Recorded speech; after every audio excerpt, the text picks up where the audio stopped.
Welcome. This is Dr. John DeMartini. This is one of the most amazing and inspiring shows that you can listen into. If you want to be on the edge of your seats, if you want to open up your heart, if you want to expand your mind, and you want to meet incredible people, stay tuned because you're just about to experience a transformative radio show that will change your life. And you're listening to the Dr. Pat Show that's coming up right next. Welcome to the Dr. Pat Show. Talk radio to thrive by. Powerful, inspiring, and coming to you live, bringing you stories of people like you and me, busting through and living life full out. Get ready to dare to wonder what your life would be like if you knew you could not fail.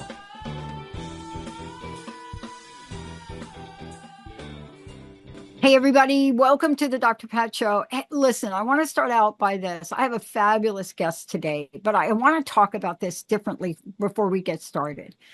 23 years later, I've interviewed Congress people, actors, new thought leaders, spiritual leaders, so many people. And yet, this interview for me is at the top of my food chain, because in life, you can go along thinking, we're the heroes. I mean, Tina Turner asked that question, singing that song. We're the heroes. And can we redefine heroes in the terms of our voice? How many of you listening to this show, how many of you don't need to tell me, how many of you go through your day and think about how silent you have to be about something you're seeing, watching, doing, or participating in, and never saying a word? You know, Simon and Garfunkel said it way back 1,000,000 years ago almost, and they talked about silence. The sound of silence. And it's never been more important now. My guest today has rewritten the narrative on courage, on what it means to become a hero, on what it takes in terms of resilience to know the truth of what you're seeing, stand up for it, and not be bullied out of saying and uncovering horrific acts. Today, joining me is the author of an incredibly powerful memoir. You know, somebody that sat down and said, I'm going to write this, but I'm also, what am I? I'm a molecular biologist, Becky McClain, threw up the flags, sirens blasting, and said, no mas. Y'all can't do this. Now, Becky wouldn't say it like that, so you're going to hear from her today, because when you become what they call a whistleblower, when you become that person that speaks up, you may save lives. But the other thing that may happen is your life may be saved by your truth. Becky, it's so great to have you here. Thank you for joining me today.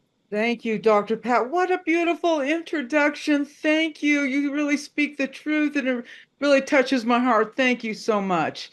Listen, I never imagined that doing the right thing would cost me my career, my health, and change my life forever.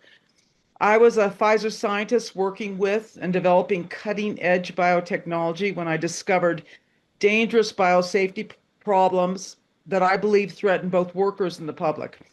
When I spoke up, I didn't realize I would not be protected, and I wasn't protected. I was ridiculed, silenced, retaliated against, and then, unfortunately, exposed to a very dangerous biohazard that left me fighting far, far more than just for my job. Now, Exposed is my new book. It's my story of that journey, of fighting for my life and of overcoming mountains of obstacles to become the first biotech whistleblower to win a free speech lawsuit against Pfizer, the number one largest pharmaceutical Giant in the world, before a federal jury.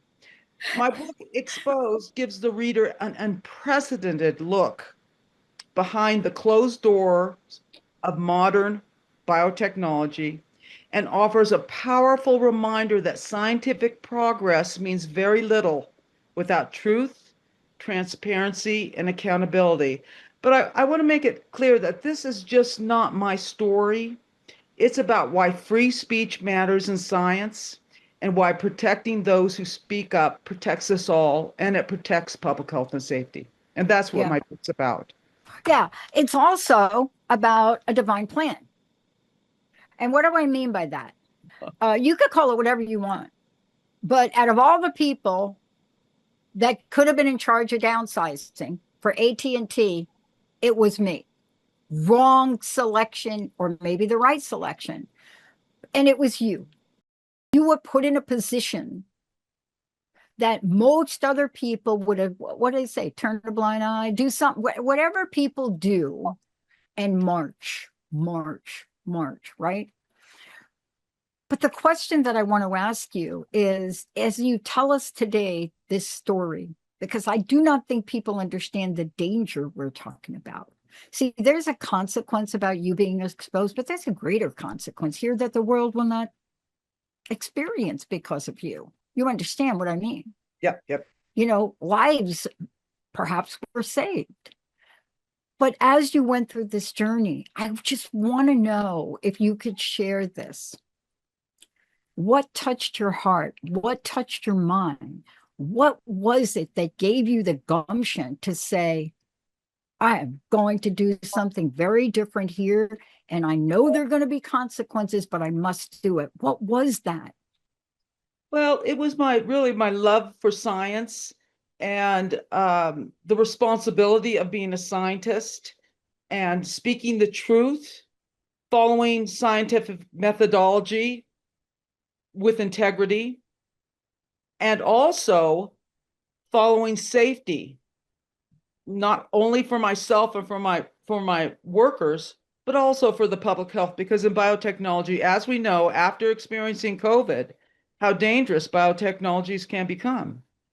So yes, it was a deep-seated love for science and trying to keep science integrity, have integrity when one works. I don't believe as a worker we should have to compromise our values in this regard. And I don't think we should have to go through the struggles I did in trying to speak up about these problems that we have. Unfortunately, we do, because what's happening is there's an epidemic of silence.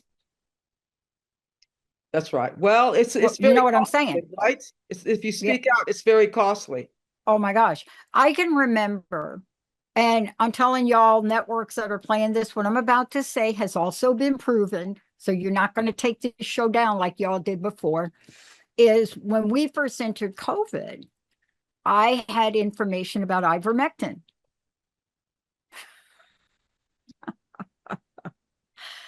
Cost me an entire social media channel. Oh, sure. But then I did get it restored because shortly thereafter, the solutions came up. Also, I'm an advocate for Lyme disease, pulling back the real curtain behind that thing. But as you move forward, can you imagine, if you could, Becky, can you imagine what your life would have been like if you didn't do this? See, that's what I want to know. Have you ever thought about that? Have you ever said to yourself, oh my goodness, what if I didn't do this? Where would I be now?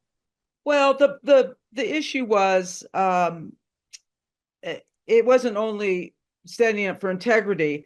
Once I was exposed to the biological agent, I became so ill that I really could have died. And the company would not give me my exposure records. So that was also another to keep me in until I could try to find out what they had exposed me to. And it ended up them claiming that trade secrets superseded my rights to exposure records. Could you imagine? Now, if the public is exposed, if a release from a biological biolab happens, do you think that trade secrets is going to supersede their right? They will. It's just the laws are so against the public. The laws are so against workers. It's just it's very dangerous what's going on now. Oh, I know, because my own journey with Lyme disease almost killed me, except for the fact that I ran into a naturopath and we took a journey, and I started to do, honestly, 6 months after I started this in 2004, I came down with a mystery disease. But the journey I went on was the foundational piece for this and the network. But it also allowed me to talk about things people were not talking about anymore. Yeah. You I'm know, right? I You mean, see what I'm sorry you saying? suffered with Lyme's disease. That is so serious. I'm And very it should be fortunate. a public health and safety issue. And they're downplaying it like it's nothing. Oh, we're not done yet. So maybe you want to join me at a later meeting to talk about this, because hello, the numbers coming out from the CDC still are the same numbers they used 30 years ago. But don't get me started on that. What I Yeah. want to say about your book, okay, look, we call this a memoir. I want people to know, let me explain this. This is a story written in the context of conversations, events that took place. I want you all to know this. They're based on personal notes, legal documents, right? Recollections, every word in here, every piece of documentation. Let's not forget, Becky, you're a scientist, so I can only imagine the detail you went to. But we're looking at it as a system too. You see, it's easy to say one thing went wrong. Like maybe my boss was just a crazy you know what. But no, it was the entire system that was willing to take jobs away. Nowadays, you can do it at will. But back then, 29 years, 11 service, you're fine. Well, long story short, transferred her to AT&T, and she got her month and she got to retire. But there's something that takes over us. Can we talk about this for a minute? Because this is the courage that I want us to instill back in the world. I read your book. It was hard for me because I could see people in that mode. I could see myself. Your book to me is not just a memoir. It's an invitation. So I'd love for you to talk about it. The invitation I'm speaking about, Becky, it's an invitation for people to find their voice again. Right, right. And that's one of the reasons why I wrote the book. It's interesting. The book is divided into 3 sections. The first is about biosafety. The second is about the conflicts of interest in the system that silence whistleblowers. And the third is a legal battle. And it's free speech legal battle. But my free speech was limited by the judge in my free speech trial. So that is another reason why I had to have the voice to write the book, and so the entire story could be told. Because again, this story is not just about my suffering to becoming a whistleblower and breaking through that. It's about public health and safety, and about the integrity of science, what's going on behind the closed doors in the laboratory. I'm reading some of this just to make a point. Okay, so I'm going to apologize in advance if I take something out of context, but I'm hoping you're going to bring it into context. So I'm reading this, and I'm looking at the beginning of the book, and there's an example or story of something in a Coke. Oh, right? Coca-Cola. yes. And I had to read that page 4 times. It was shocking, wasn't it? It shocked me because this is a story that needs to have a movie. Because I was like, my eyes opened. Yep, that's what a lot of people say when they read the book. They have no idea. Well, because there's no other book that opens the laboratory doors for the public, and you can see what's really going on inside the laboratory, and how the culture of biosafety is really not in the interest of public health. So, yeah, you're absolutely right. Absolutely. And look, I don't think you know this about me. I work for Bell Labs and then Bellcore for almost 25 years. I missed that 6 months. I work with the top scientists of the world, Class A labs, right? The kind of labs that you don't even breathe in when you walk in them. And I watched people fight not to compromise what they were building in our new facility. They fought for years to make sure things were done right. But there were moments in time where they thought about not doing it right. So I want to ask you this question. There's a message here for people. They're going to be able to read the book. They're going to be able to be shocked just by the chapter titles. But there's a message from you to the people listening. Take us through what you've learned, how you've changed from this experience, and what you want people to stand up for. Okay, super. Well, what I learned was that I was really naive. Okay. You're going to read the book and you're going to think, oh, come on.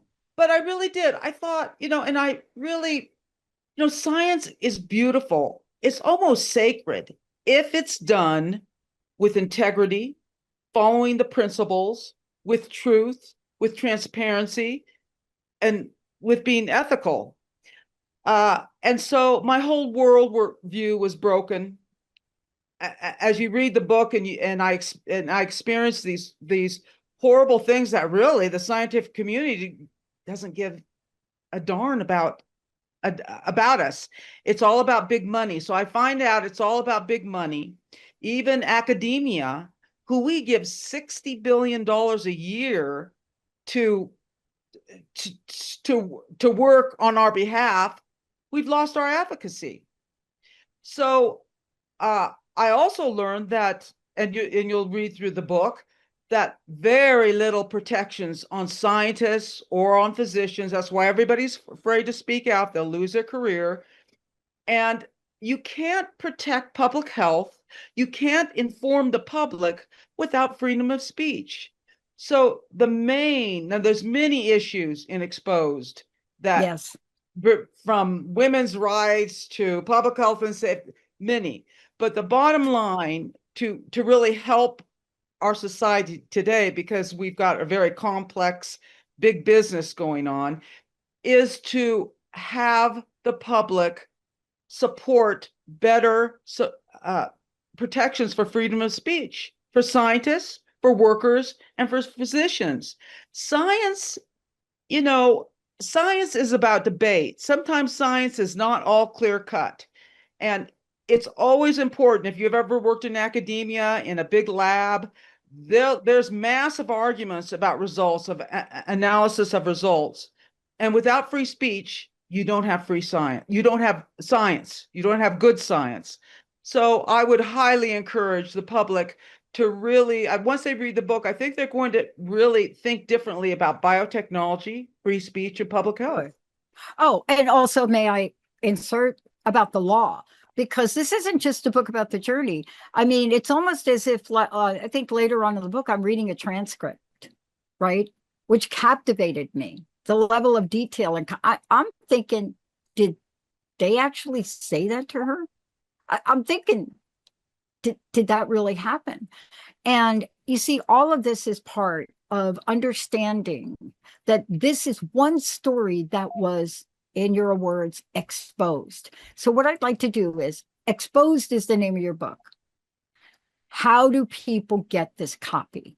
Because there cannot be other people that come out unless they actually know what's going on. So how do we get a copy of your book? Let's start here. Okay, well, you can go to your local bookstore. Most of the stores don't have my book on the shelf because I'm not well known. So you can order it through your bookstore. You can order it directly from Amazon. You can order it by Audible, digitally, or a real book, a real hard copy book. And I also want to make the point, because you made the point about, the safety issues, that this is not an isolated story. No. The reason why the book is so important is because it outlines why, having millions of people working in biotech, you only hear my story. Do you understand why you only hear my story? It's happening in with other injured workers, with other workers. I've met them, I've spoken to them, but the legal system crushes them. So that's another reason why my book is very, very important. Yeah. that it gives a big picture of what's going on Yeah. within biotechnology and how they're trying to control and so the public can't understand what's going on inside the laboratories. Yeah. I have to tell you, I love that you're talking, I love systems because you see, like you, I didn't have a legal recourse, for myself, but I went on to study what happened for 10 years. I actually got a doctorate. I mean, I got you and I are sitting here as we got these credentials and things like that people may not realize. But I had to go on because that was going to be the only way, was to work hard, get it published, win awards for the research, so that even to this day, that research is being cited, mentioned, quoted. Why? Because for me, I knew that the system was not going to change by my one act of losing a job. But in your case, you're not known yet. You're not known yet. This is not an isolated case. My scenario with that company set a precedence for every other company that came thereafter to downsize. Now, Fantastic. that's my opinion. They just were going to continue to fire people at will. And every time I bring it up, people say, oh, that's just employment at will. Okay. But in your case, who's looking out for these scientists, Becky? That's right. Who? That's right. That's why it's so difficult. That's why it's so easy to censor people. Um, it's a major problem, and it's a major problem with our scientific leadership allowing it to happen. We are in big trouble these days that no one knows the truth anymore, and it's well the truth of what's being said on the media or whatever. You know what I'm trying to say. Uh, so it's we have to make some changes, and I hope there's someone somewhere will step up to the plate and make science have a little bit more integrity. Yeah. Yeah. And what we're talking about here is what you've done to set the bar. And for people that are listening, I will tell you that, as you roll through the book, there's a chapter that's called The Fight Continues, right? Because what we're doing here is we're part of the fight. Because both of us know people. I know somebody in a very similar situation that didn't speak up, and asbestos caused some serious problems, right? Now, that's a whole different show. I'm not authorized or knowledgeable to talk about it. But my personal experience of watching my friend go through that, my friend's dad, and not having a voice. So this is not isolated. So where do we go from here, Becky? Where do we go from here? Well, I think the more that my book gets exposure to the public, I think the public will understand a little bit better. Right now, people just don't understand what's going on. Uh, hopefully some lawmakers can make some changes. Like I said, the first thing that's important is to get free speech in the public arena regarding biotechnology with scientists and with physicians. But also, one of the problems is workers, when they're injured, most of them are forced to sign non-disclosure Yeah. agreements. And I've spoken to several of them. Now, why would the legal environment protect companies when their workers have been injured and the public then cannot be aware of the injuries occurring or why they're even occurring? So that's another thing. Hopefully there can be some legal changes to make NDAs illegal for all workers that are injured or workers that speak up regarding safety or public health and safety. I'm not an attorney. I'm not a lawmaker. I'm not a politician. So I don't really know how this will end. I hope as a populace, as a public, will start speaking out, especially after COVID. People should realize how dangerous this can be, and not only for your health, but for our society, for our economics, for it. We know the effects of what happened at COVID. Yeah. So Yeah, we do. I Yeah. don't think we should underestimate any of No, this. no, because I was in the state of Washington, very close to Kirkland, the nursing home situation. And while I am not an authority or don't have facts, the water cooler conversations about that. And, I wonder what holds us back for reporting earlier. I read at the end of the book that there have been no changes in biosafety oversight. None. I, I, None. You have to give free speech. You have to give workers, people, the problem with the media paints workers like they're out to get money or they're just out to, that's not the case. No. Workers want to be proud of their job. They want to be responsible in their job. And there's no protections to speak out. So we need, if without protections for the workers, the public will not be protected. So all this media about how bad the workers are, without protections for the workers, you won't have protections for the public. So I think just changing that narrative would be helpful. So and things are so different now because the unions are so weak now. They're really So the public's going to have to pick it up because unions won't do it. And there's no unionization really of biotech workers. But the unions are just so, legally that it's hard to even get a union formed because the legal apparatus comes after them. Yeah. So the public has to pick up the pieces and start calling their senators or congressmen or doing what they can do. Yeah. And I hope my book, the first thing is to read the book because you'll understand a lot better about the problems that are occurring in this arena. Yeah. And you walk us through this as if we were there with you. And that's what's so brilliant about the book. Yeah. And I want people to know that, they get to be part of a conversation that you have had, and they get to put themselves in the same boat. What if I heard that statement in court?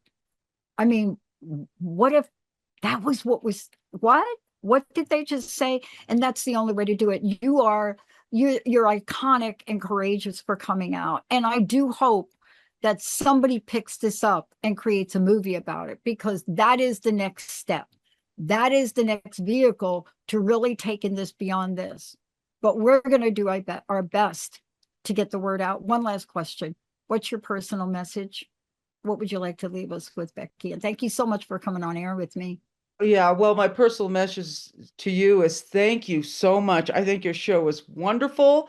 I appreciate the support. People like you, we need more people like you that are empowering people with positivity and getting the word out so we can make good changes in the world. So thank you so much, Dr. Pat. I really appreciate it. Yeah, and I hope you will come back. You. I hope you'll come back. I know we set this interview up, but we have much more to talk about, and I hope you will come back. Okay. Thank you. So and for those of you out there, the book is called Exposed. Really, you can get it anywhere, but just go ahead and Google it, because this is a book, especially if you're a mom, a dad, a family member, a worker. This is what they never tell you. They don't tell you any of this, but it is important for you to know. Why? Because you are just like Becky. You may find yourself in a situation where you have to choose between silence and non-silence. And this will walk you through the importance of truth.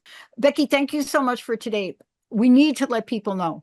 What's your website? How do we follow you? How do we find out more about what you're up to? Okay, sure. My website is www.beckymclain.com. And you'll find the background of the book and everything there too. And don't forget, the book is called Exposed, everybody. Yes. We'll see you next time.